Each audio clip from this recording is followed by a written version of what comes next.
On July 30th, 2016, Leo Santa Cruz, 32-0, 18 KOs, fighting his first undefeated and his prime opponent, 23-0, Carl Frampton.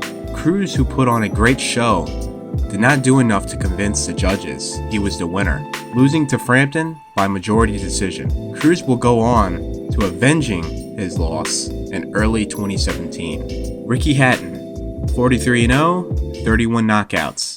Hatton was the first fighter to be part of Mayweather's prize fight sweepstakes, or you may call it the Mayweather sweepstakes. This fight tonight, what round was it? Round 4. I think you saw more action in these 4 rounds than you saw value for money in Floyd's whole career. I'll just leave it at that. When Hatton made the comment that he made on HBO, Floyd looked to me and said, make the fight happen. Hatton started the fight well, but due to being unable to fight his fight on the inside, Joe Cortez, who was awfully quick breaking up the two upon contact, this gave Mayweather the space he needed to wear Hatton down to where he was easily able to take him out in the 10th round. At 34-0, 29 knockouts, Jones was undisputedly, pound for pound, the best fighter in boxing. Probably doesn't like it much. He's been very calm, I think, though, Jim. Good left hook by Roy Jones. Oh, he rocked Brandon with a solid left hook, and now he's got Brandon wobbled. Here we go. Here we go. This was Roy's second fight at light heavyweight, and it was for the WBC light heavyweight championship against Montel Griffin. The fight started out slow for Roy, as he was having trouble honing in on the slick Griffin, whom in his last fight beat James Toney. The tide changed going into the back half of the fight, as Griffin was starting to slow down, and in the 9th round, Roy finally cracked him, and Griffin took a knee. Roy accidentally hits Griffin as he was down. Griffin, knowing he'll probably lose if the fight continues, milks this moment to convince the referee and the commission to rule this fight a disqualification, giving Jones his first loss. Roy will go on to avenging that loss, knocking Griffin out in the 1st round. Playing the fainting game, and Griffin is benefiting by it. Oh, what a left hook. What a left hook. Second knockdown of the round. That was a leaping left hook, and Griffin may not survive it. He's got trouble. And that's that. Jones gets his vindication via a 1st round knockout. The amount of hype on Adrian Broner was absolutely insane. He was seen as the next Floyd Mayweather before he even gathered the credentials to even be in talks of being compared to Floyd. 33-0, 24 knockouts, Adrian Broner makes his first title defense of his welterweight WBA belt against 34, 3, and 31 knockouts Marcos Maidana. This was a fight Broner should have never taken, but it's the risks you gotta take to be great. As Broner makes his way back to the dressing room, losing for the first time. In 2010, Sergio Martinez beats Kelly Pavlik for the WBO, WBC, and lineal middleweight championship. Middleweight champion of the world, Sergio. Just a couple months later, Martinez was wrongfully stripped of the WBO title, and this leads to Daniel Jacobs, 20-0, 17 KOs, was put up against relatively unknown 16-0, 13 KOs, Dmitry Pirog. From the start of the bell, the 23-year-old Jacobs showed his age, and Pirog on that night was on a whole different level, putting on a show to knock Jacobs out in the 5th round. Going by these grossly scored scorecards, all judges had Jacobs ahead, and by the expression of the WBO president's face upon the knockout, this was obviously not part of the script.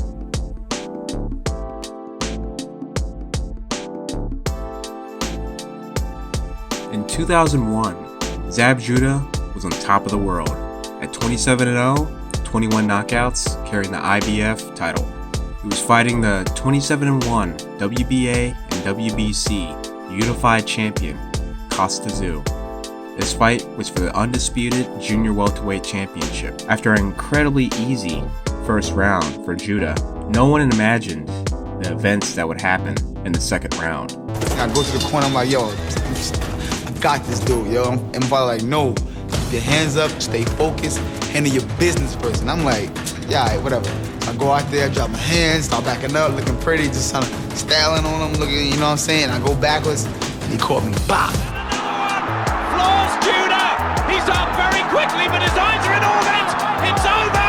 J.D. stopped it, and Tszyu has unified the light welterweight division for the first time in 33 years. America and Western countries were finally paying attention to the lower weight classes after such a long time, thanks to Roman Gonzalez. But this is quite a sad story, because as Roman was finally getting the worldwide recognition he deserves, he came into the mainstream just as he was about to leave his prime. Fighters in the lower weight classes tend to age progressively faster than fighters in the higher weight classes.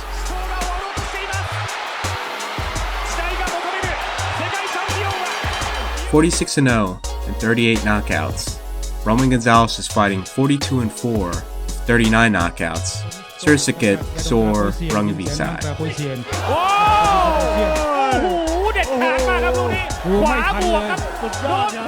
I have to blame HBO and some boxing media for not properly informing who Rungvisai was and what kind of fighter he is. This was a 50-50 fight when it came to who was going to win.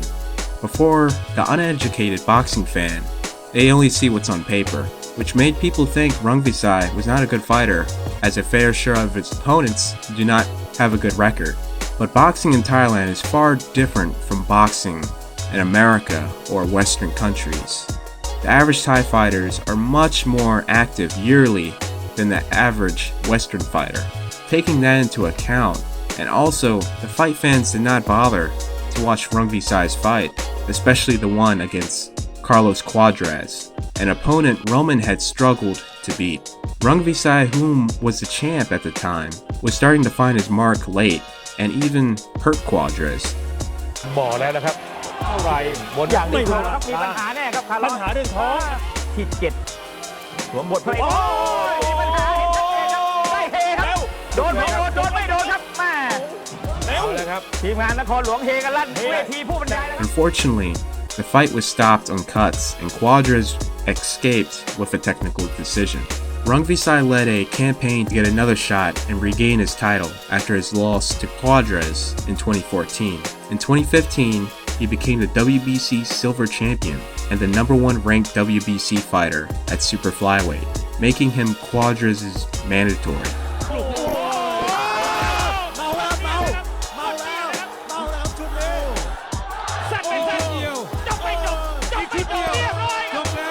When you have both titles, being #1 and having the silver title, it's crazy how Rungvisai was avoided and pretty much screwed over by the WBC. Not having the money, like these guys, to wait around to get their shot, Rungvisai stayed busy, fighting anyone and remaining sharp as possible. In 2015, he fought 6 times. In 2016, he fought 5 times, his last fight being in December of 2016. Rungvisai finally got his shot to fight for the title once again. For the average idiot, paint chip eating fight fan, they thought Gonzalez was cherry picking. Little they knew, this man was the most ferocious and avoided fighter in the division. Cuadras even stating the week of the fight, Rungvisai is no pushover and he hits very hard. Once again, the sheep fans did not listen. I told everyone that would listen, Roman may lose this fight, but knowing me, and how I talk a lot about Asian fighters, I get the usual, you need to stop hyping up these Asian bums. On March 18th, Rungvisai momentarily shut everyone up, beating Roman Gonzalez. The boxing media call it an upset, but I'm not going to call it an upset at all, due to me knowing this guy was good, thanks to doing actual research. For the rest of the cheap fight fans that screamed out robbery, they were later put to silence as Rungvisai did the unthinkable of knocking Gonzalez out in a brutal fashion. This is over. He is knocked out. Tremendous performance.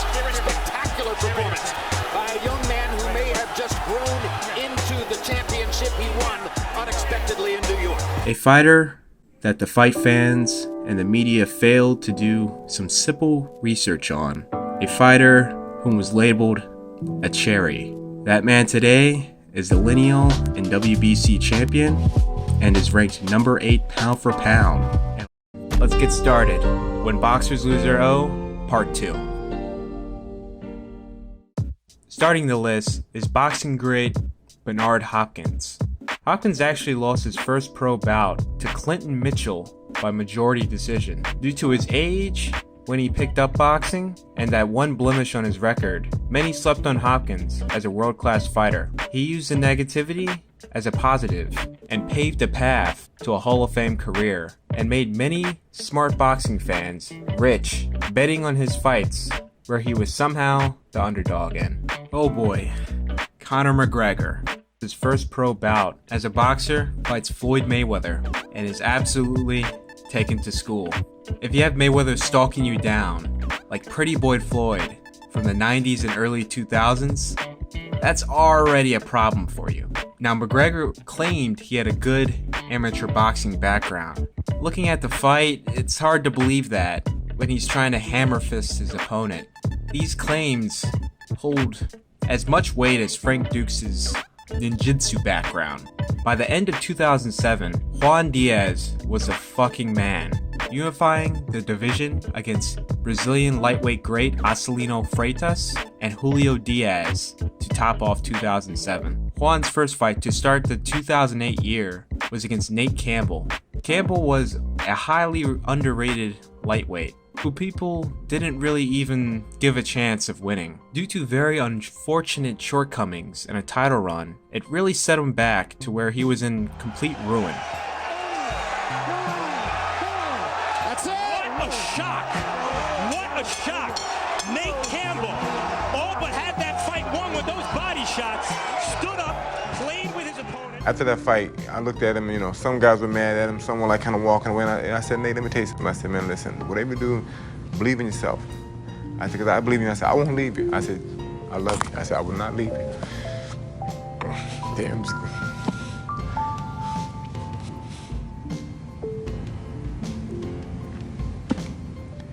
He's just special.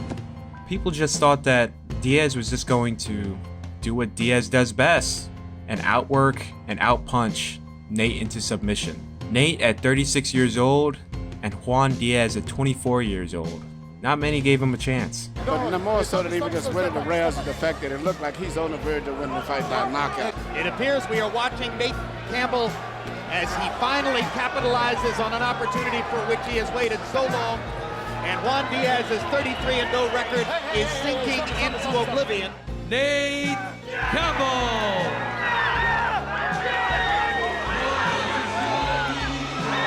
In the 90s, Tszyu was being hyped up as the next Mike Tyson. In 1997, he would meet his match against heavyweight boxing's most underrated contender, 16-0 Ibeabuchi, and a Fight of the Year candidate.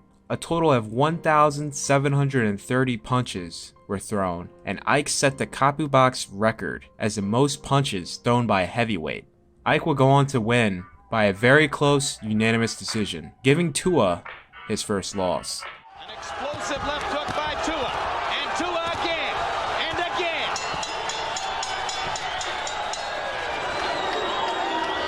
Upset City for the second consecutive week on Boxing After Dark. A giant upset strikes the heavyweight division. Paul Williams was one of the most feared fighters of the past 2 decades in the welterweight division. With the height of 6'1", the arm length of 79, and was a volume puncher who easily could throw 800 to 1,000 punches a fight, top fighters avoided Williams like the plague. In February 2008, Williams was set up against the 6-1 underdog, Carlos Quintana. Quintana was not a bad fighter at all. He was real slick, hard to punch guy that would give a certain type of fighter a lot of trouble due to his awkward style. Reasons why people slept on Carlos, besides Williams being a monster, was because his first loss against Miguel Cotto a year and a half prior to this fight, he was brutally beaten by Cotto. The corner urged him to continue the fight, but Carlos did not want to continue. After this fight, many people on the web questioned his heart and gave him immature nicknames such as Quintana. Coming to this fight, he really had a chip on his shoulder and wanted to prove that he does have heart and he will do whatever it took to beat the boogeyman at welterweight. And on this night, he did, beating Paul Williams by unanimous decision. What led to Williams' first loss this fight?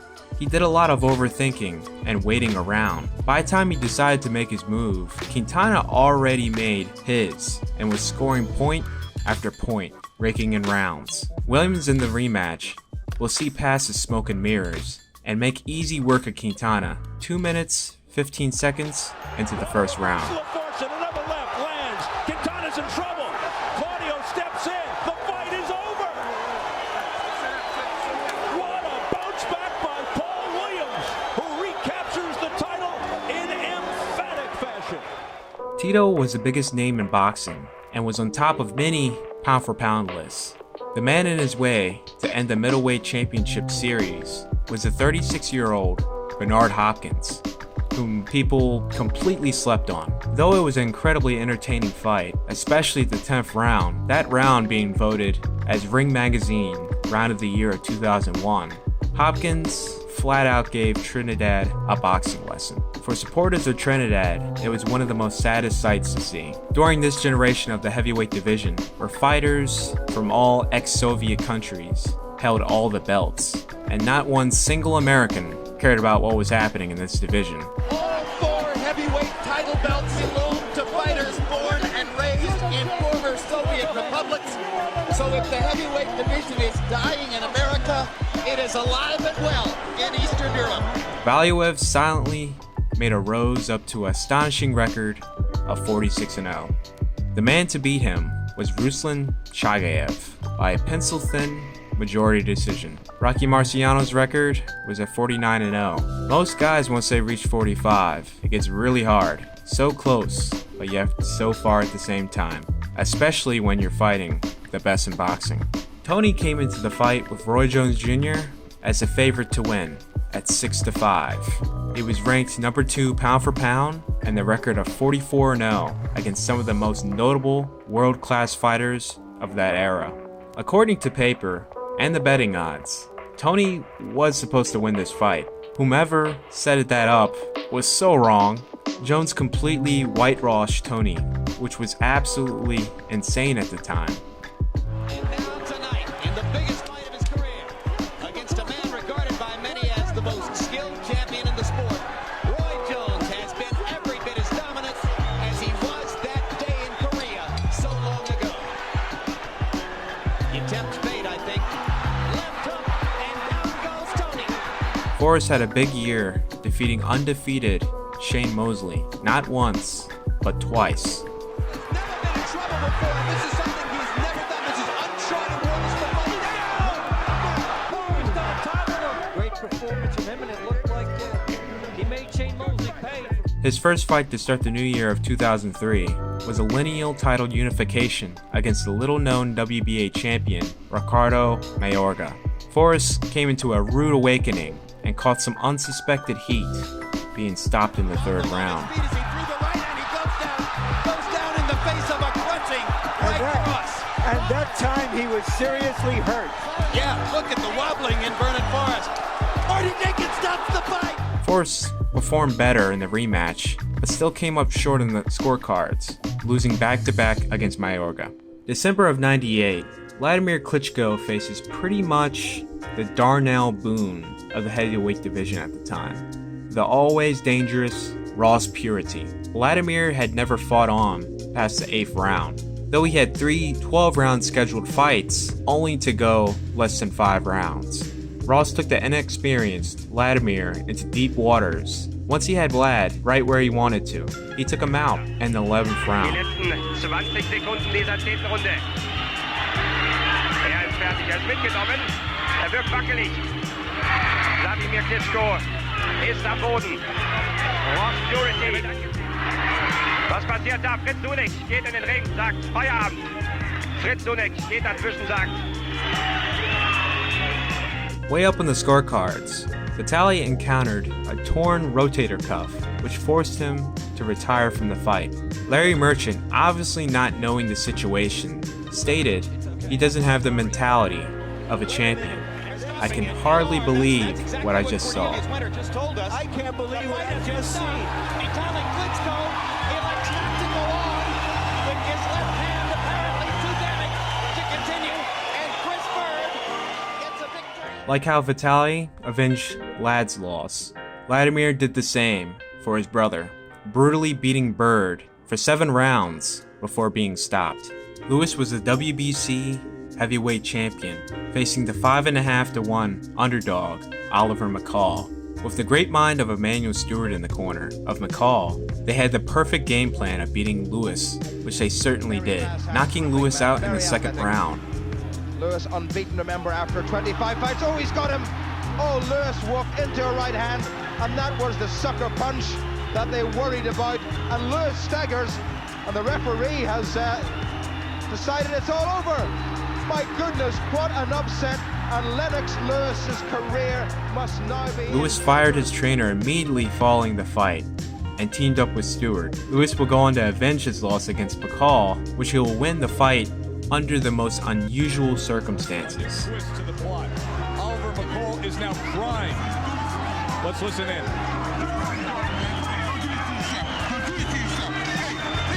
I mean, these people didn't pay to see an execution, you know? Something's not right. That's it. That is it. The fight is over.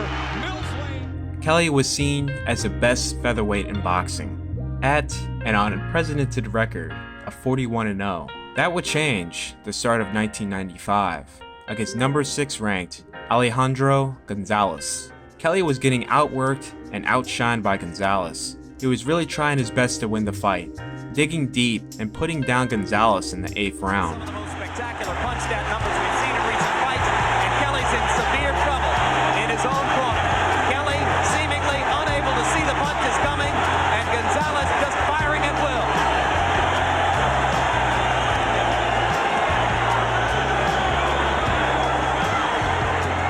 And there goes the buzzing. But unfortunately, it was not enough, and Kelly's corner stopped the fight in fear of causing future damages, as Kelly was pretty much blind in both eyes due to the swelling.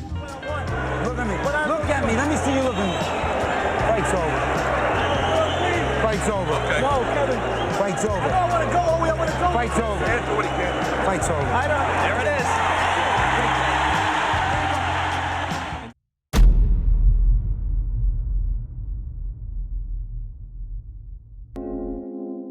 To start this list off, Amir Khan came into the fight with 18 wins, 14 by KO. The amount of hype on Khan was pretty high despite his defensive flaws, obnoxiously showing in his last couple of matches prior to this.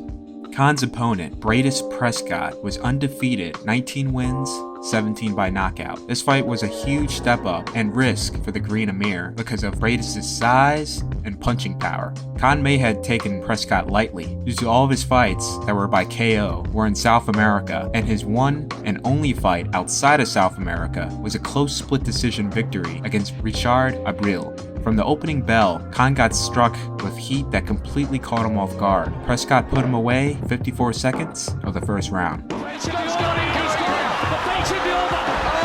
have to be stopped. He's flattened in the corner. Oh, these are desperate moments for Amir Khan. There can be no way back this time, Sean. He's trying so bravely to get up, but he's counted out. Camacho, with a record of 30-0, was making his 3rd defense of his WBO junior welterweight title. Camacho had quite a bit of trouble trying to make weight. Desperate measures were taken, and he spent 7 hours exercising and waiting around in a sauna to make the junior welterweight limit. Incredibly close fight, with a knockdown in round 3 scored by Camacho. The fight was still up for grabs in round 12. Camacho came in to touch gloves with Hagen. Hagen refused to touch gloves. The ref, Carlos Padilla, urged Hagen to touch gloves, and Hagen continued to remain disobedient. That made Camacho throw a jab and a lead at Hagen which Carlos split the two up immediately to take a point off of Camacho. Hogan celebrates as he knows that probably won him the fight, and it did, due to the point deduction that overturned what would have been a draw. So pretty much Hogan won the fight, just doing what Hogan does best, being an unsportsmanlike asshole. Hogan tested positive after the fight for marijuana. The Nevada Commission fined him $25,000 and ordered him to attend drug counseling. Now, as I was saying, drugs are bad. You shouldn't do drugs. If you do them, you're bad. Griffin came into the rematch 27-0, despite being on his way to losing against Roy Jones, if it wasn't for Jones accidentally hitting Griffin while he was on his way down, taking a knee. Jones fueled by absolute anger, mainly due to Griffin parading around like he was going to win all along, and it was far from a fluke. Do you want a rematch? He probably gonna fight me no more, man. The kind of heat I put on it, man, come on. I mean, I'll take a rematch at a heartbeat, but he probably won't want to fight me no more, you know? I was making a miss. He caught me with a couple of shots during the fight, but it wasn't nothing hard. His face was all swollen up, and I thought I was winning fair and square. Will you give Roy Jones a rematch? We'll see. We'll see. We'll sit down. I ain't in a position right now to tell you. I want Virgil here, but we'll sit down and talk about it. Well, I think it's going to be a matter of money, and Griffin is going to demand the large amount of money. If they can satisfy Griffin, he'll give him a rematch. Jones came out guns blazing, dropping him fairly early in the first round. Jones settled down a bit and measured Griffin, and at the 2-minute 31-second mark, Jones launches a shot that will forever be remembered by boxing fans of his career, completely flattening Griffin. Benefiting by it. Oh, what a left hook. What a left hook. Second knockdown of the round. That was a leaping left hook, and Griffin may not survive it. He's got trouble.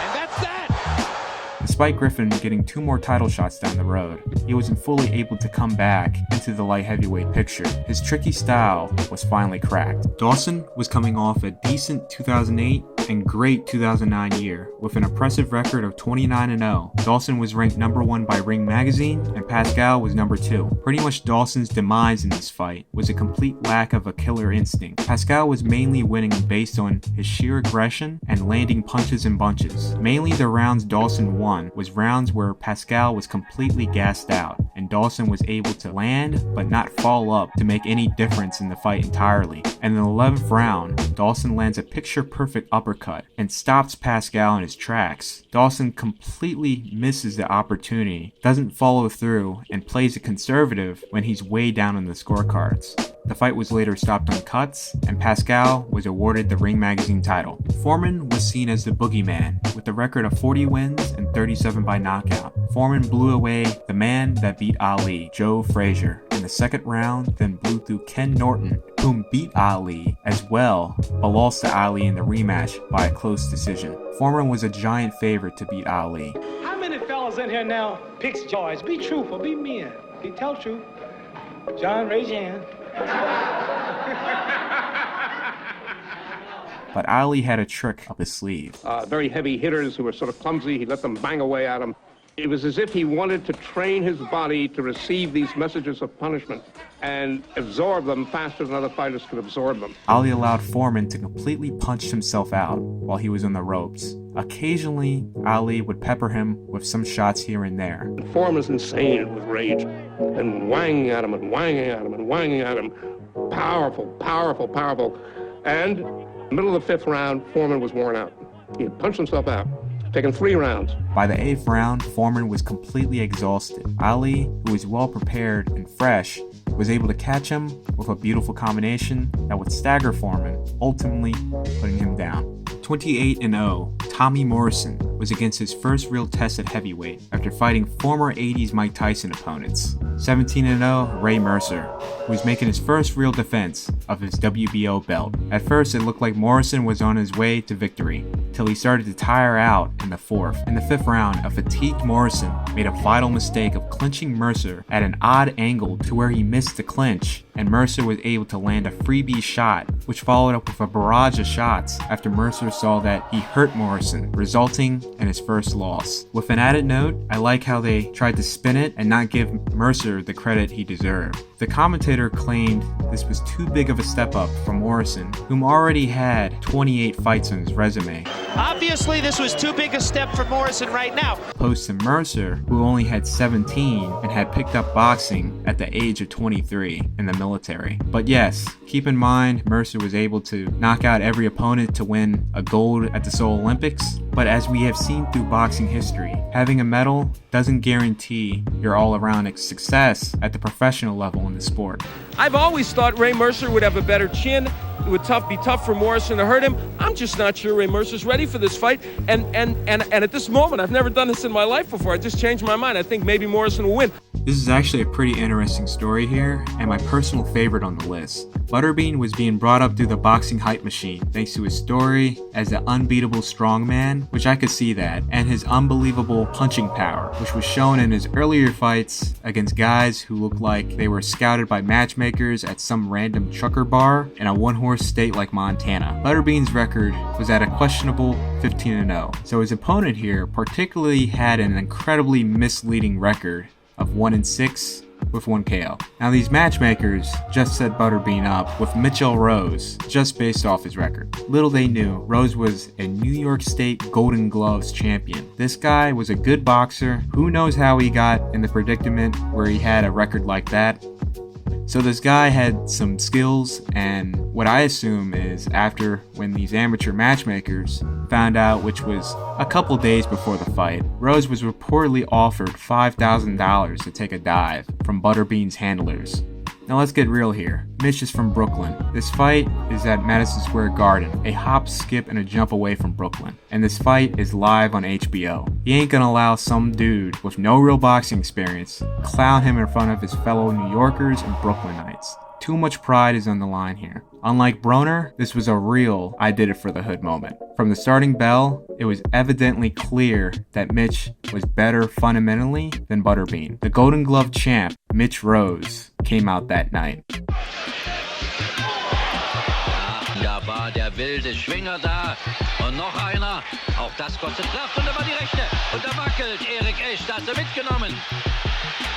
And in the second round, he stops Butterbean. Whoever put money down on Mitch, I applaud you, and I wouldn't be surprised if Mitch put money on himself too. Now Mitch is quite of a character. He made a music video called The Man Beat Butterbean, sued Jay-Z for $88 million, and Mike Tyson for $66 million. And crazy enough, this actually did happen. He sued both. The former heavyweight champ lost his infamous temper and tried to knock him out, hitting him in the neck, shredding his mink coat to pieces when Rose fell to the ground, injuring his hip and back. I'm standing there looking at this guy like, you know, he actually ripping my mink coat up. $66 million? What are you claiming here? Well, the lawsuit has three components to it. First, a claim for the injury to his body. Secondly, property damage. His coat was torn up ferociously by Mike Tyson. Very interesting boxer. Go check out his music video. I enjoyed watching it. There's not really too much to say here. A very young 16-0 Sergio Martinez. He really wasn't ready for this fight. He was way too green. That was his last legitimate loss till the first Paul Williams fight 9 years later. And some people think that Martinez won the first fight. And, you know, I think he won too. So, you know, you could say his first loss was, since the Margarito fight, was against Cotto. Dariusz Michalczewski was one of the last fighters for a while to actually get close to Rocky's clean 49-0 record. This was Dariusz's 23rd consecutive title defense, and it was for the lineal and WBO light heavyweight title. Two historic moments were on the line here. A Dariusz win, he would be the first boxer to tie Rocky's record. Now, in order to be eligible for this record, you need to be a world champion, obviously. Need to have a completely clean record, so no draws or no contests. The second historic moment, with a Gonzalez win, he will be Mexico's first light heavyweight champion. Gonzalez did the unimaginable of coming back in the middle rounds and doing enough to win a close split decision in Germany, in which that is incredibly hard to do. Germany is one of the hardest places to win a decision and receive fair officiating. Julio Gonzalez aus Mexico. Und jetzt ist es amtlich. Durch eine sogenannte Split Decision, ein 2:1 Punkturteil. Joshua coming into the fight with a well-decorated 22-0 record. and was a heavy favorite against Andy Ruiz. Me personally, I didn't know why Joshua was a heavy favorite. Ruiz had an actual chance to beat Joshua, and I based it off of Joshua's last performance against Povetkin. I didn't like his training methods and certainly didn't like how he looked in the fight. He got too bulky and was training to look pretty, rather train like you would expect out of a world-class heavyweight boxer. Ruiz, who looked exponentially slimmer at the weigh-in, I knew at that point this was going to be a tough fight. People slept on Ruiz because of his build. He's just naturally a big guy. He's not going to get shredded. For a guy Ruiz's size, he has incredibly fast hands, and that caught Joshua off guard. What helped most, which led to the complete turnaround in the fight, Joshua did not use his range and tried fighting Ruiz close up. Big mistake. Ruiz's shots came in quicker than Joshua's, and he was able to land and really put the beat down. Ultimately, where Joshua, with all that muscle, was completely exhausted and was too tired to continue, ruining Joshua's American debut. On a personal note here, I do like both guys, but I really have to give Ruiz props here. Due to these stupid politically divided lines, it's a rare occasion from someone from PBC to cross these lines and fight another fighter from a different network, also vice versa. Due to the Miller fight being cancelled, and Ruiz, who was ranked by the WBO just before he got let off by Top Rank, it was just a rare opportunity for Ruiz to take, and he trained his ass off for that fight. He was already training before the Miller-Joshua fight was off. After finally rinsing out that bad taste from Ariel Klitschko, watching a guy who completely threw away an opportunity to make history, I lost hope completely that I probably won't see a Mexican heavyweight champion anytime soon. Sometimes I don't think he gives us the best chance to win, being sometimes that he comes in a little out of shape, a little bit too far out of shape. At times it is very frustrating. Michael Phelps smoking weed, why can't I drink a beer? That guy's still setting records. Why can't I have a beer? He had gotten up to about 290, which is by far the heaviest he had ever gotten. It's a problem, but at the same time, it's not. Because, shit, I work hard, I'm gonna play hard. Especially after Parker Ruiz. Mad props to Ruiz for taking full advantage of this golden opportunity to make history. With that being said, the rematch is this week, guys. Will Ruiz prove to the majority of boxing fans and the casuals that this fight was not a fluke? Will Joshua get his revenge? You'll find out on the next episode of Joshua Ruiz.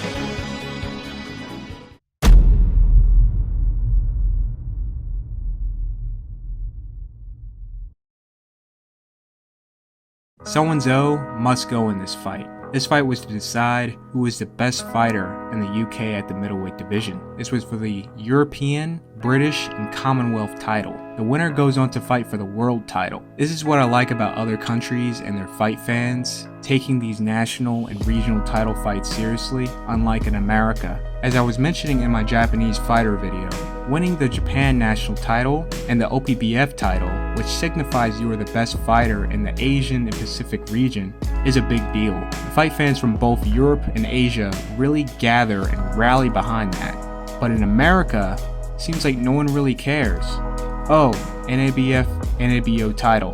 Oh, you are the NABF, NABO champion? Okay, whatever. That's pretty much the mindset Americans view of these belts, despite it signifying you're the best fighter in North America and will maybe catch a shot at the world title. And it's due to that lack of care that when these guys do get a title shot, they are seen as a nobody.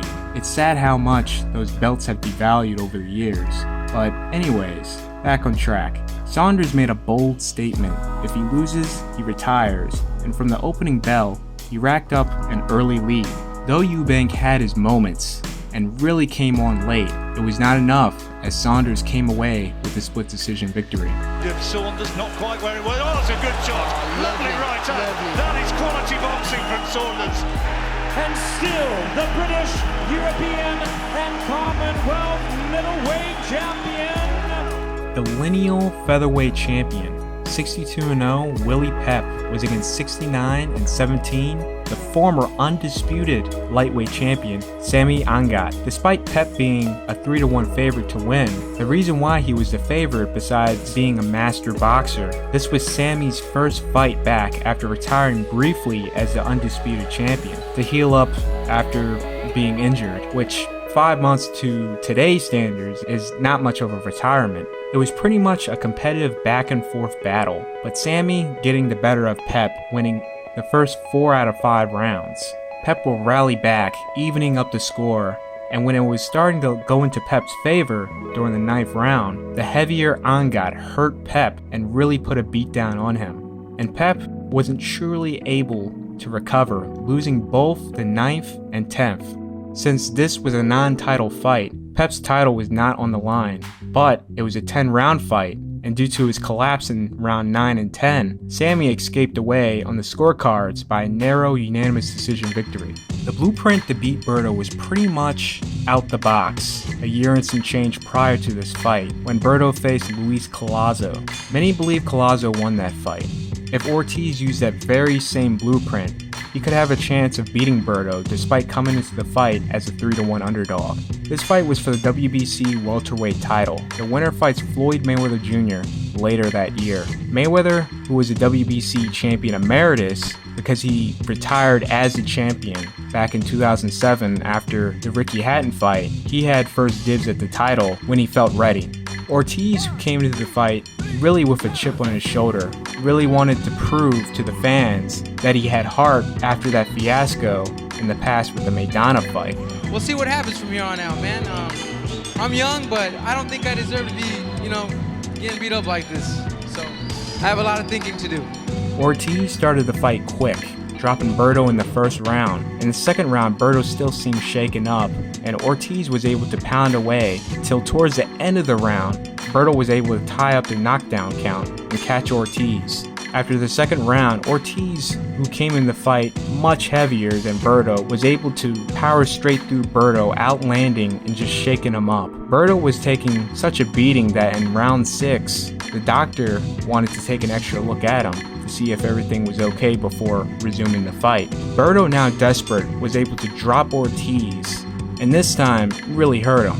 Ortiz gets back up and was in complete survival mode. The ref was very close to stopping the fight. I remember watching this fight live and I was like, yeah, he's about to jump in and stop it. As he was just about to make his move, Ortiz lands one good shot. Ortega, the referee, hesitated. Then Ortiz lands again, this time dropping Berto, saving himself from being stopped. That final knockdown really put a number on Berto, and he really wasn't able to get his legs back into the fight, and Ortiz swept through the scorecards, winning by a unanimous decision. 47-0 Gene Toney was fighting 194-11 Harry Greb. This was Toney's first defense of the American light heavyweight title. Greb was a 3-1 betting favorite. This was an incredibly bloody fight. Toney was cut on both eyes, bleeding from the nose and inside the mouth. He reportedly lost 2 quarts of blood. After all of that, Toney was able to last all 15 rounds to lose by a wide unanimous decision victory. Greb had completely outclassed him. Apparently, some crazy old rich man burned all of Greb's fight films, so it looks like we'll never be able to see this fight. But personally, I think there's some copies that exist, and some old, very rich collector of historic memorabilia is hoarding his film reels. I wouldn't be surprised. These types of people just buy up priceless, forgotten pieces of history and just hoard it, which is also another problem with the preservation of boxing history. A lot of these old fights from the early 1900s shot on film need a 4K digital rescan. Boxing, unfortunately, the only sport where footage is hard to view in its original form. With the UFC, you can go through their entire archive and view it in the highest quality. It's sad that with boxing, you have to rely on some guy who recorded the fight on VHS or digitally ripped it from his DVR. And if you don't have the original file, it looks like complete trash. There needs to be a historic database for boxing fights that is open for public viewing. Vergara was really being hyped up as the next star from the Philippines to break through in the States. He was currently ranked number 6 in the world by Ring Magazine at Super Bantamweight. This fight was for the WBO Intercontinental title. The winner goes on to fight for the WBO Interim title against Isaac Dagobe. Barrera starts off the fight well, knocking down Juarez in the first round. Juarez was able to really get inside and pressure Barrera, but Barrera was able to get the best of Juarez, but not for long. He was showing serious signs of fatigue. Going to the 8th round, he was up on 2 of the judges' scorecards, and literally at the beginning of the 8th, Juarez launched a massive 3-punch combination, flooring Barrera.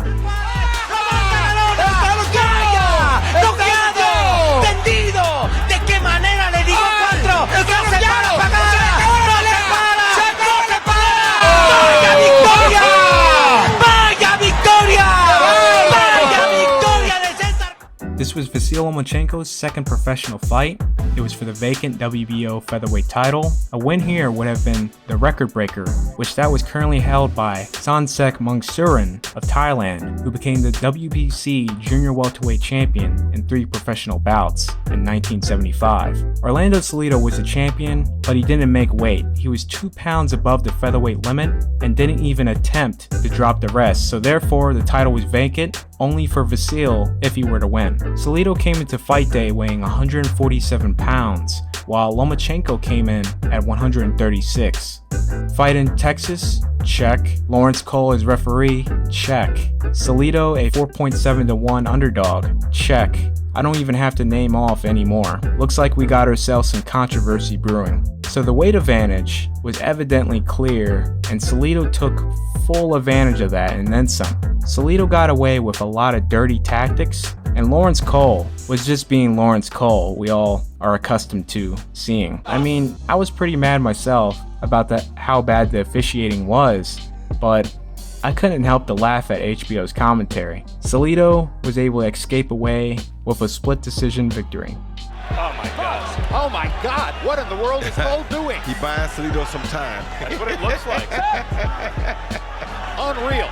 A spirited performance by Salido. Yes, a terrific attempt at a comeback by Lomachenko, and a dreadful refereeing job from Lawrence Cole. Everything we might have expected to see and more.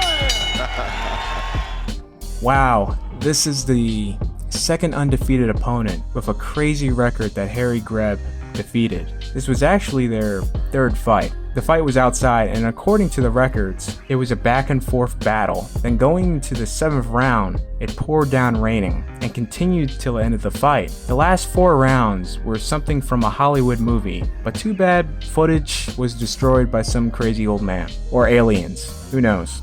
Greb won by newspaper decision. Yeah, newspaper decision. Ever heard about it? It's a decision rendered by sports writers after a fight had ended inconclusively. Acelino Freitas will go on in history as one of the greatest or the greatest champion to hail from Brazil. Freitas fought very well early, but the second half of the fight, Corrales was still incredibly fresh and Freitas was spent. After the 7th round, Freitas would be dropped in the 8th and the 9th. Then finally in the 10th round, after being dropped again, Freitas felt like he took too much punishment and felt like it was the right time to retire from the fight.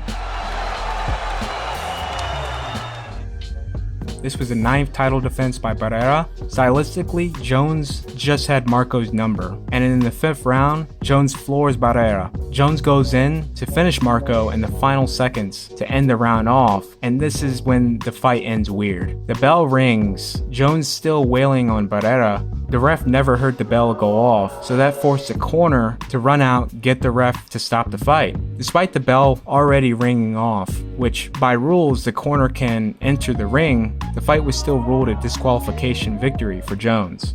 Coming into 2002, Morales was in his 2nd weight class of featherweight and was currently the WBC champion. His second defense of that title was against 54-3 Marco Antonio Barrera in a long-awaited rematch. Their first fight was a unification bout in the super bantamweight division back in 2000.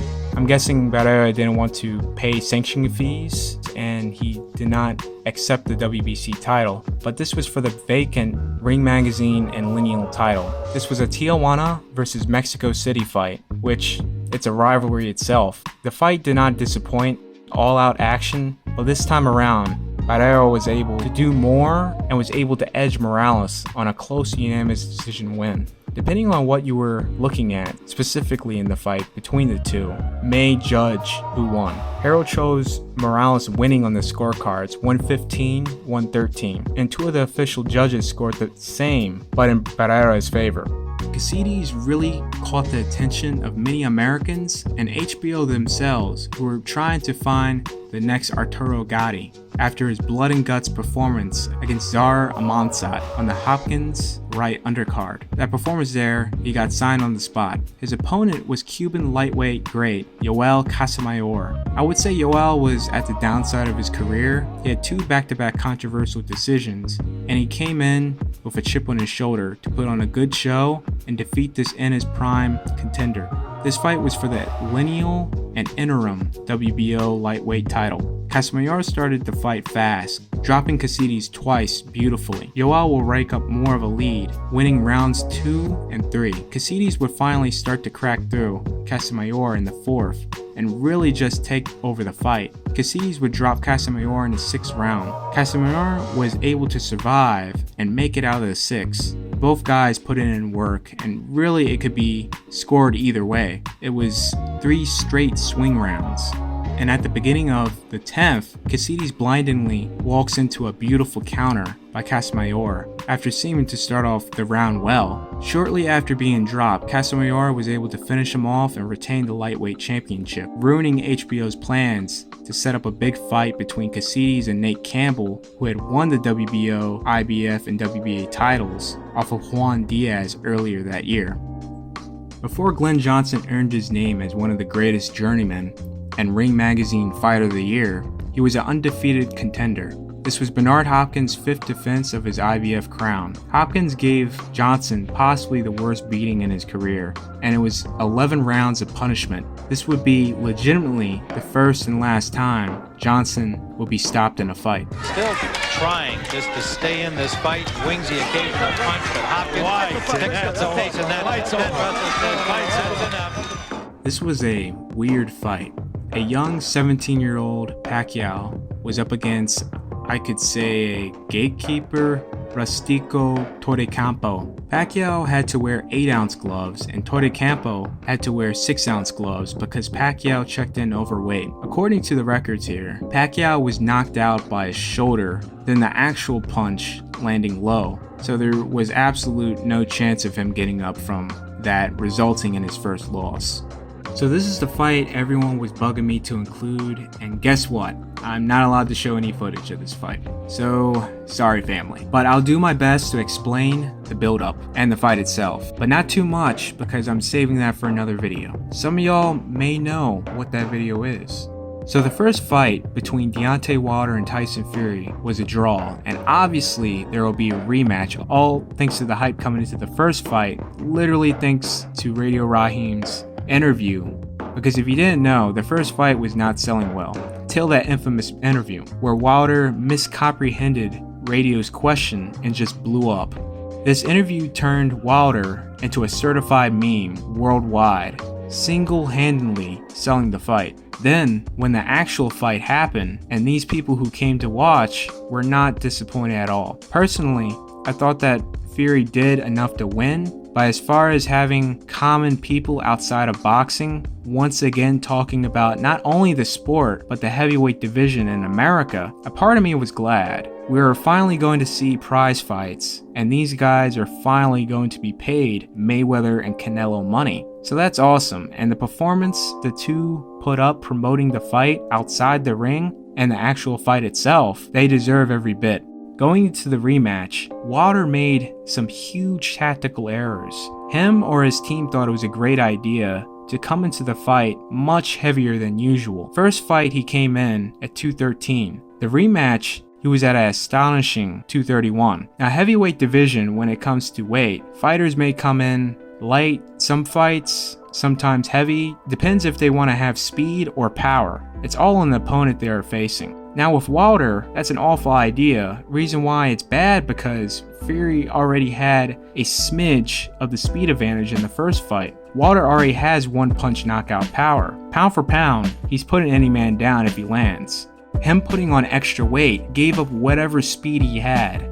Fury, who came in heavier with the intentions of having more power and maybe getting a knockout, he landed quite well in the first fight, but he had a huge lack of power. Fury came in at 256 the first fight and 273 in the rematch. The thing is with Fury, he is used to fighting in between 250 and 275 pounds. He wanted speed against Klitschko, he came in at 247. He wanted some extra pop on his shots and really tire his guy out when he clinches him. He weighed in at 260 against Christian Hammer. The extra weight doesn't affect him. For Wilder though, at the opening bell, you can clearly tell there was something wrong. That extra weight was a mistake. No speed at all. Fury could see the punches coming. He had time to either parry the attack, dodge it completely, or counter. If you look closely, Wilder was already breathing heavy by the second round. The third round, Wilder got hit by a perfect 1-2, landing straight to the temple. His legs were not there. Either he was exhausted already, which I stated earlier, or he was actually hurt. But later that round, Fury was able to score the first knockdown of the fight. After that, it was just downhill from there. Fury was just far fresher. Wilder put up a spirited effort, but it was just a matter of time, and in the 7th round, Wilder's corner threw in the towel. Wilder really protested the stoppage, and Mark Breland really didn't deserve that lashing from him, to where Wilder kicked him out of the locker room. Mark was seen crying outside the locker room. The 2019 year of boxing has been quite tragic. We saw 2 high-profile deaths in the ring in a 2-day span. Now, fighters and boxing fans may not be paying attention to this, but the trainers and ringside officials are. This is no game here. Tensions are high. They don't want to see any more tragedies, especially in the biggest prize fight of the year.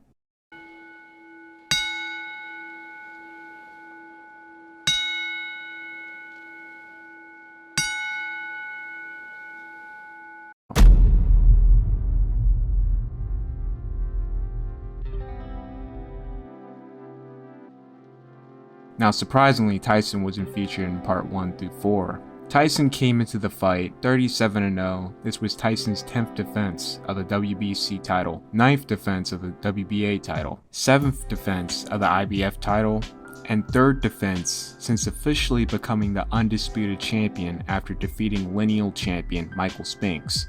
There are 2 nice documentaries about this fight. 30 for 30, Chasing Tyson, which was more focused on Tyson and Holyfield, and HBO's documentary, The Tale of Tyson Douglas, which covers the entire build-up, fight, and the aftermath. But to briefly explain the build-up, Tyson's preparations for the matchup was awful, and Douglas, who was motivated by the passing of his mother, was having a training camp of a lifetime. And that is literally the mental state of Douglas. He had absolute no fear coming in. He didn't care what Tyson was going to do to him. Whatever Tyson brings to him, he would dish it back. He had just lost his mom. In his mind, what is the worst that can happen? In some cases, this could be dangerous, but for Douglas, who was in career peak form, it was going to be a rude awakening for the underprepared Tyson. Douglas that night fought like a top 10 all-time great. There's a right hand again. It's going to happen every time. Another right hand, and now Tyson seems to be wobbled. Mike is not. Well, there's just no question which is the more confident fighter now. You see how easily. Though Tyson did have a chance to win the fight. Hand uppercut, and down goes Douglas. Douglas would get back up and shock the world, stopping Tyson in the 10th round. Shades of Ray Leonard against Tommy Hearns. Douglas coming back with a left and right. Tyson is wobbling. Tyson will finish things in his the uppercut. What an uppercut by Douglas, and down goes Tyson. 2, 3, 4,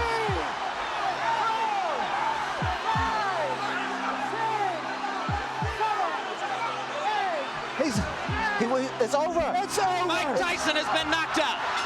Don King, right after the fight, tried having the decision overturned as a Tyson win because of the long count, completely disregarding the referee count rules. Then it starts with the, accusations. Well, they might not let you be the champion. You might have to relinquish the belt and fight again for the belt. It's like, well, you might have won the fight, but you're not going to enjoy being champion. King thought, since he was outside of America and Japan, that it will easily be overturned.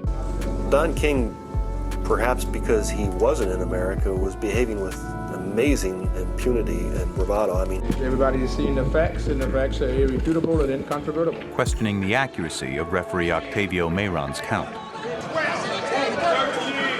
Little he knew, Japan is possibly the most strict country when it comes to rules and regulation. Now, how strict are they? Former champion Daigo Higa was suspended for over a year for coming in overweight on his fight. Kazuto Ioka was almost facing a lifetime ban for having tattoos. These are just recent cases at that, just giving you an idea. Don King had no chance with the JBC, but somehow the WBC and WBA decided to consider the reversal and held a meeting within 10 days to discuss the official decision. This requires no meeting at all. Douglas clearly won. It's things like this is the reason why when Salvatore Gravano, during his huge testimony against the Gambino crime family in the 90s, Joe Watts, who was an associate in our family, told me that he had someone in Las Vegas who could help us get a ranking for Snipes. Watts arranged a meeting for me with Joey Curtis, a boxing referee in Las Vegas. Curtis said he could move Snipes up in the rankings of the World Boxing Council, which is based in Mexico. Curtis said that this would cost $10,000, but because it was a favor for John Gotti, he might be able to get it done for about $5,000. When it was Senator John McCain's time to talk, his first question was immediately about the mob's association with the WBC. And if you noticed in the past on other occasions that someone has moved up in the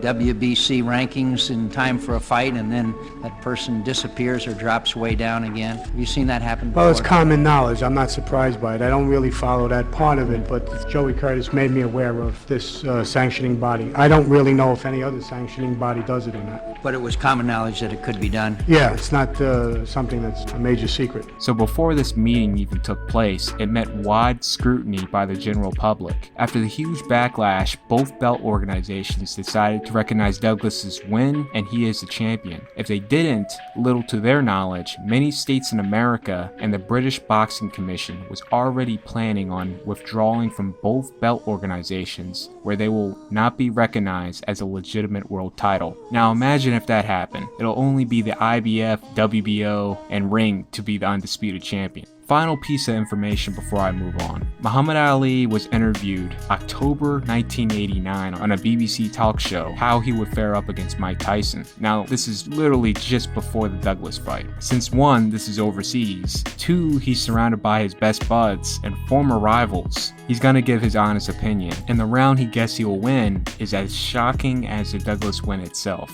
What do you think of Mike Tyson? He's powerful and strong. He's a big punch. If he hits you, you're in trouble. Right. How would you have fared against him? Would you have whopped him? Stick, move, hit hard. Yes. Tire him out. Right. After about round 10, move in. Before Inoue, there was Kazuto Ioka, who was on an absolute roll, picking up his first world title in his 7th pro bout at the age of 21. 2 fights later, he will unify the division, becoming the WBC and WBA champion at strawweight in his 10th pro bout. He moved up his next fight and became champion his 2nd weight class. After 3 defenses, he moved up to his 3rd weight class and faced his amateur rival, 12-0 IBF flyweight champion, Anat Rung. Though there were rivals in the amateurs, Anat always had Ioka's number.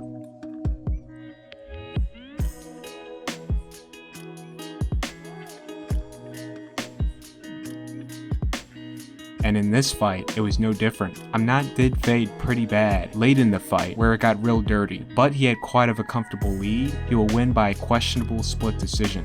The reason why I say questionable because Amnat clearly won that fight, and one judge scored it 114-113 for Ioka. Jude Hilton Whitaker III. If you don't know who this judge is, this person a couple years back was the judge that disgracefully scored the Paul Williams versus Erislandy Lara fight, scoring it in Williams' favor. Bob, we're sitting ringside thinking the fight should be stopped because Williams is going to get hurt. He won the decision. Crazy.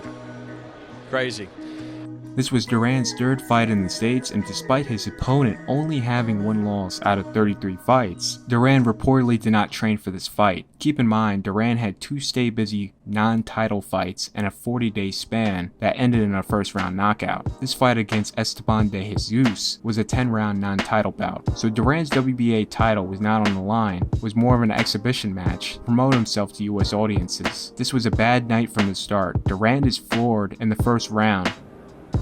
Both have terrific records, and there is Duran down, believe it or not.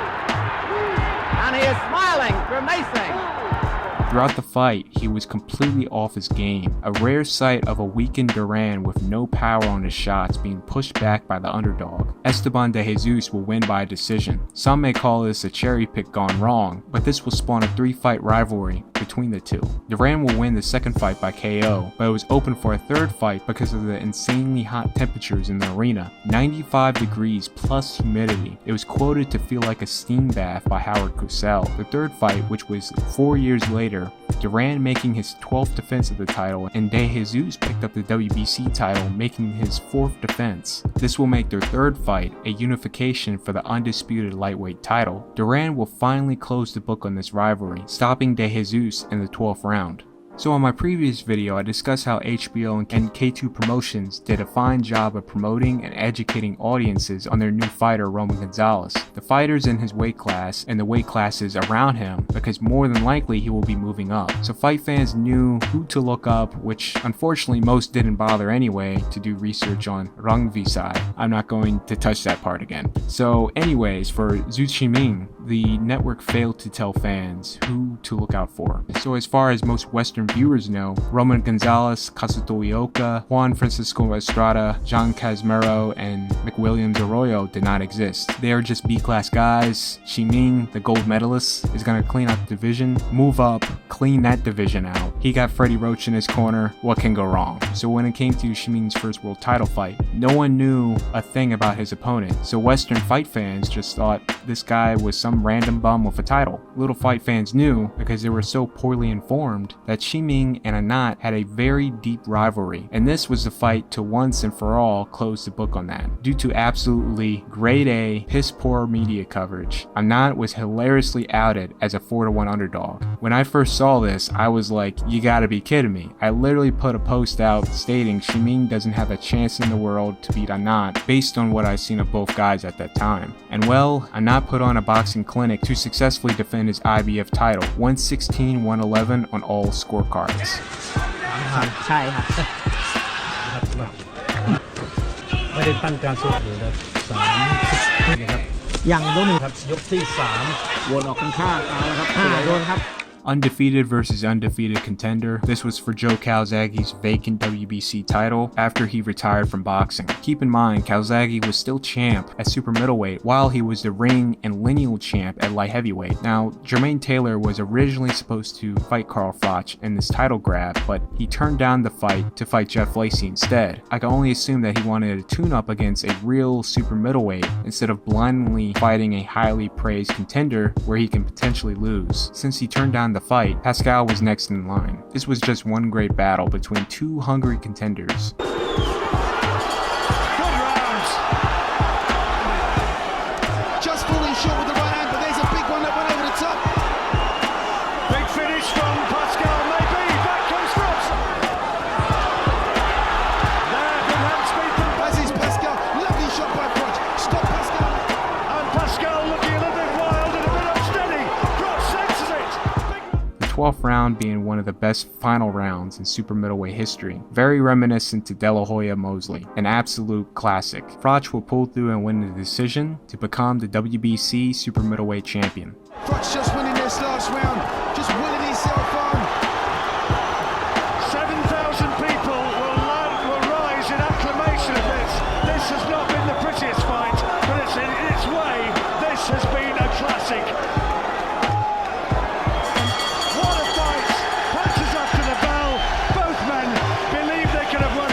So Butte in his 23rd pro bout in 2008 against Labrado Andrade would have been the first loss, but due to absolute blatant favoritism by the referee, Andrade was robbed of making history of becoming Mexico's first super middleweight title holder.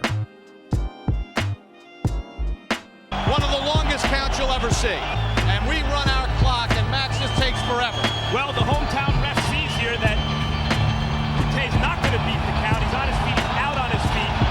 So he needs to buy time. So he turns around in one of the most contemptible exhibits of hometown refereeing I've ever seen. Maybe the worst I've ever seen. He turns around and tells Andrade to get back in the corner, even though he's already back in the... That current title now went to Gilberto Ramirez when he defeated Arthur Abraham in 2016. Bute will later avenge the only unofficial blemish on his resume, defeating Andrade in the rematch. Oh, again, down again. I think he's hurt badly. I mean, was that a body punch or a head punch?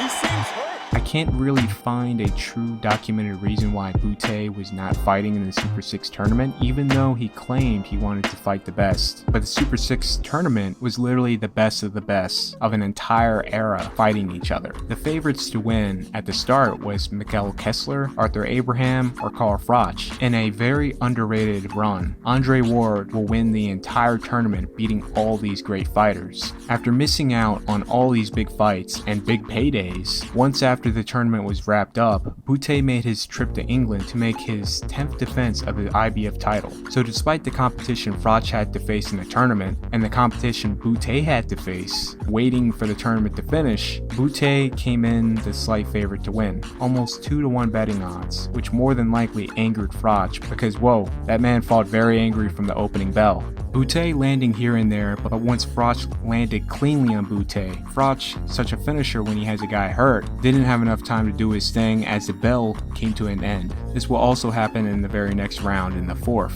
But this time, Bute was unable to recover, and in the 5th round, Froch would crack through Bute again. Now I don't know the rules in the UK, but I do know this fight very well could have ended in a disqualification and Bute will be ruled the winner. Massive confusion happens. The ref looked like he stopped the fight when he really was giving Bute a standing 8 count. It's very good the ref is fixed focused on Bute because Eddie Hearn jumped in the ring hugging Froch. You can see Froch's trainer flipping out, screaming at Hearn to get out of the ring. They can't believe it. Hearn, realizing he made a huge mistake, hurries up and slides back out of the ring. Bute's cornermen, great sportsmen here, come into the ring and have the fight stop, resulting in a Froch TKO. If Bute's corner just decided to let it be, this insanely could have gone the other way. If that ref just once turned around to check if Froch was in the neutral corner, that fight would have been over. Bute winner by disqualification. That's what we've got here. Oh, it's over right here. The referee might have stepped there. There's more. He's stopped it. He stops surely. He goes sacks against the ref. Now he's going to give a count. There are people who've got in the ring. He can't go up, Bute. He can't surely. No. Eddie Hearn got in the ring and he's all over. There's action in anyway. It's over. Carl Froch once, twice, 3 times a champion. This was just a good fight. Very even and exciting early on. A real nail biter.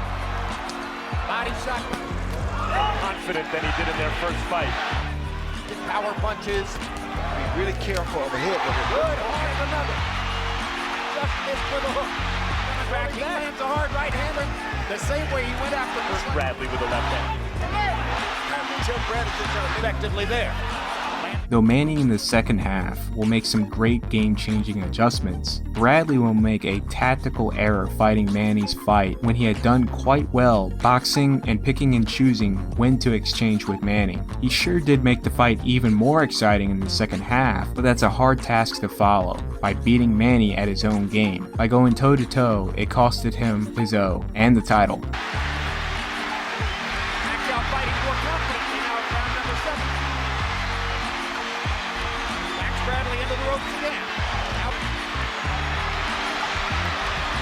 For the home run there, though. Just trying to pull the Marquez on Pacquiao, have him come in to set him up for the big shot. Oh, that was. Broner is shot there. Oh, that was good. It's backfired so far this round. It's a big round for Pacquiao. Pacquiao will win by unanimous decision. Harold Letterman scored at 116-112 for Pacquiao, and 2 of the judges had the same score as Harold. Coming into 2002, Shane Mosley was on top of the world, WBC welterweight champion, ranked #1 in the world, and #1 pound for pound. With such a title of pound for pound #1, the expectations of Mosley were incredibly high with who he was going to face, because with that title alone, you could pretty much make any worthy matchup happen. Mosley was doing his duties as a WBC champion and fighting whoever he has to face, which is fine if you're stuck in a bad political situation or not #1 pound for pound. The straw that broke the camel's back to push for an opponent to rival Mosley, or an easy to promote matchup, was the Adrian Stone fight. When the poster to a fight doesn't even have your opponent on it, just his name, that's a huge problem right there. The fight was an absolute mismatch. Despite Stone having a decent record, Stone was brutally put away by Mosley in the 3rd round. This situation had more to do with the quality of the WBC rankings at that time. Unfortunately, I can't find those rankings due to poor lack of archival transparency with that organization, which is a huge headache when doing research. On their website, there is no ranking catalog. If you have to go back a certain month and year to find out who was ranked, you will have to rely on some boxing site that may have not posted articles since 2015 that either wrote down those rankings that still have their PDF file from that time to view. Now the rest of the organization's sites is all there. You can find the ranks from the IBF month to year all the way from 2021 to 2005, WBA year 2000, WBO year 2000. If some random unranked guy magically moves up into the top 5, I'm going to see that in their database. But anyways, Larry Merchant does the most Larry Merchant thing and calls out Mosley of the quality of the opponent. I wish I can find the rest of this interview that doesn't have a Russian translator speaking. This is all I have. And I am one or both of those right here would say, okay, you beat a C-rated fighter. So what? Well, I mean, you're trying to get wider public acceptance. You fight a guy nobody ever heard of.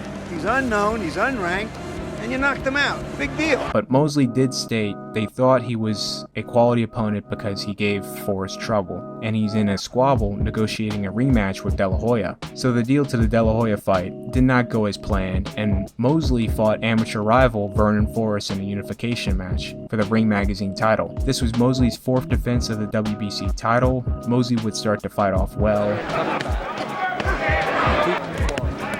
Mosley can miss a little bit in the open tonight, too. He's in the 6th beating Oscar De La Hoya. Forrest going back, and the wrestle match here is from Forrest. The tide of the fight would change drastically in the 2nd round. Mosley would receive a hairline cut, and just moments later, after the fight resumed, Mosley was perfectly set up by Forrest and dropped for the first time in his career. Mosley has had to take another good right hand by Forrest, and Mosley having some trouble seeing him. Mosley down! Forrest on top of him. Mosley will get knocked down once again towards the end of the 2nd round to be saved by the bell. Shane seemed like he didn't fully recover after the 2nd round. When it looked like Mosley will have a footing in the round, Forrest will rally back and take it away. Forrest will win by a wide margin on the cards to become the Ring Magazine and WBC champion. There will be a rematch, and Mosley will make it closer, but stylistically, Forrest just had his number and would beat Mosley once again to go 3-0 in their rivalry, once in the amateurs and twice in the pros. If you haven't seen the Curb Your Claw Part 4 video, I covered about 90% of the build-up to his first loss. So the come up with Saunders, since it will be quite hard for him to get a title shot if he doesn't move to America, because a lot was going on from 2012 to 2014. Saunders took the long, hard way of getting his shot at the title, picking up the Commonwealth title, very important title, the BB&C title, another important title, WBO international title, and lastly, the European title. After all that, he is now the best contender from Europe. After a big win against Eubank Jr., he got the shot to fight Andy Lee for the WBO middleweight title. Saunders will win by a very close majority decision. After 2 years of a lot of nothing, trash talk, and controversies followed up to being stripped by the WBO, he will later pick up the vacant WBO super middleweight title in 2019. I think that's about the 10% that was not covered in the build-up, so here's my poorly put together pie chart here. The green is people who wanted to see Billy win. The orange is to see him lose. Now, extremely hardcore boxing fans, pretty much the equivalent to an indie rock or movie fan, may say Prince Patel is the most hated personality in boxing that you never heard of. Everyone's entitled to an opinion. I think people listen to Prince Patel's opinion. Well, certainly ratings don't lie.